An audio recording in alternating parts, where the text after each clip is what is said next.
Un año de cambios profundos. Un devocional centrado en disfrutar a Dios. Tomado del libro de Nicolás Emilio Tranchini y otros hermanos. 10 de octubre. Yo sé y estoy convencido en el Señor Jesús de que nada es inmundo en sí mismo, pero para el que estima que algo es inmundo, para él lo es. Romanos capítulo 14, versículo 14. ¿Por qué pasar tantos días considerando cómo tomar decisiones? Porque no pasa un solo día sin que tú y yo tengamos que pensar y decidir un sinnúmero de veces. Como dice Paul Tripp, tú eres un ser pensante. Nunca dejas de pensar. Piensas mucho más de lo que te imaginas. Tus pensamientos te influyen mucho más de lo que crees.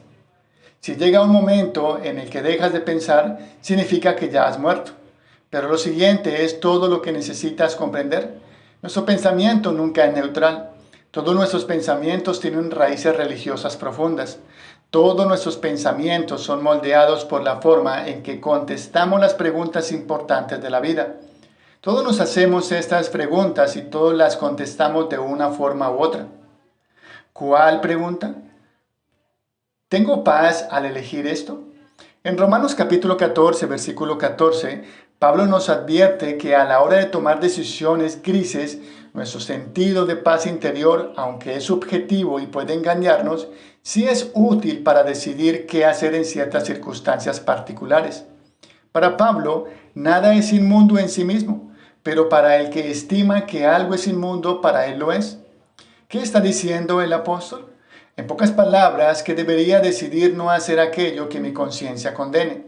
Es decir, hay ciertas situaciones sobre las cuales la Biblia no da ningún mandamiento explícito. ¿Con quién casarme? ¿Qué tipo de automóvil debo conducir? ¿Qué trabajo es mejor? Si es correcto tomar vino, fumar, etc. Casos así, es decir, en áreas grises, no todos los cristianos estamos de acuerdo. ¿Qué me puede ayudar a decidir? Mi propia conciencia. Si decido hacer algo que la Biblia no condena explícitamente, como irme por ejemplo de vacaciones al Caribe, pero lo hago sin paz o con mala conciencia, entonces eso, aunque no tenga nada de malo, se transforma en algo malo para mí.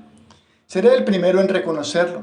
Los sentimientos son engañosos. Sentir paz o no sentir paz no debería ser el fundamento principal sobre el cual apoyarnos para tomar decisiones, sino uno de los múltiples medios que Dios nos ha dado para seguirle. Debe, sin lugar a duda, estar subordinado y filtrado por los principios que hemos hablado previamente. Por eso lo he dejado para el final. Pero a su vez, debo crecer en mi habilidad de utilizarlo. ¿Qué quiero decir? El autor de Hebreos nos da un dato muy interesante acerca de este termómetro interno que Dios nos ha dado. El escritor nos informa que la conciencia se perfecciona y se desarrolla con el tiempo y el buen uso y por lo tanto, una vez actualizada a una mejor versión de sí misma, puede sernos de gran ayuda a la hora de decidir. Dice Hebreos capítulo 5, versículo 14.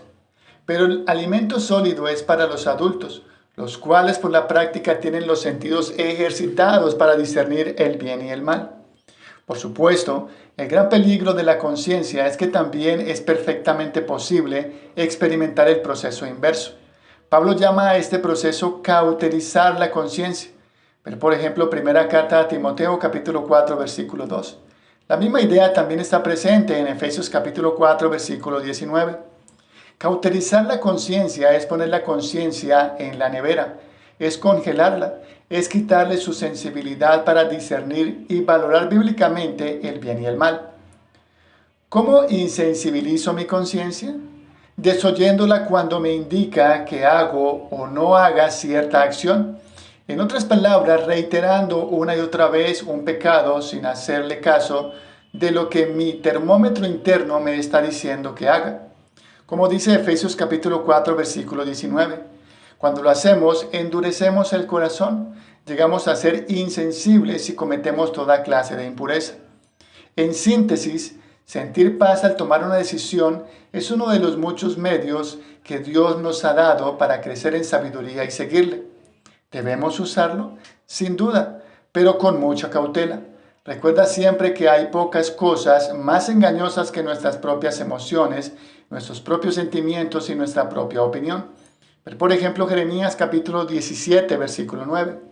Como nos advierte Proverbios capítulo 12, versículo 15. Al necio le parece bien lo que emprende, pero el sabio escucha el consejo. Para orar y meditar a lo largo del día. No seguir lo que me dicta mi conciencia me lleva a la frialdad, pero seguir de forma imprudente lo que me dictan mis emociones me lleva al autoengaño.